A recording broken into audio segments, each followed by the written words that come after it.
ଆଜି ଜୁଜୁର ଚୁଟି କାଟିବାର ଦିନ ଥିଲା। ସିଏ ମୋ ସହ ମାନେ ତା ବାବାଙ୍କ ସହ ଯାଇଥିଲା ବାର୍બર ସପ୍।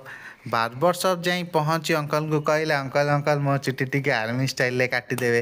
ତାପରେ କହିଲା ନାଇଁ ନାଇଁ ଆର୍ମି ଷ୍ଟାଇଲ ନାହିଁ, ଏୟାରଫୋର୍ସ ଷ୍ଟାଇଲରେ କାଟିଦେବେ। ଅଙ୍କଲ ତାକୁ ବଢ଼ିଆ କି ଚୁଟି କାଟିଦେଲେ। ଜୁଜୁ ଫାଷ୍ଟ ଟାଇମ୍ ପାଇଁ ବହୁତ ବଢ଼ିଆ କି ଦେଖେଇଲା। ମୁଁ ବି ତାକୁ ଧରିନି କାଟିଲା ବେଳେ। ସେ ନିଜେ ବଢ଼ିଆ କି ଦେଖେଇଲା।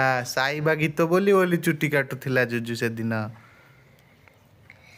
ଚୁଟି କାଟି କାଟିକି ତାପରେ କହିଲା ସାମ୍ପୋ କରିବା ପାଇଁ। ଜୁଜୁର ଚୁଟି କଟା ସରିଲା ପରେ ଅଙ୍କଲ ତାକୁ ବଢ଼ିଆ କି ସାମ୍ପୋ ବି କରାଇଦେଲେ। ମୁଣ୍ଡ ମସାଜ କରିଦେଲେ।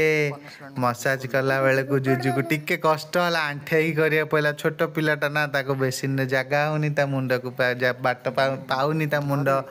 ସେଥିପାଇଁ ତାକୁ ସାମ୍ପୋ କରିଦେଲେ। ମୁଁ ଟିକେ ଧରିଲି, ତାପରେ ହିରୋ ହେଇକି ଘରକୁ ଆସିଲା।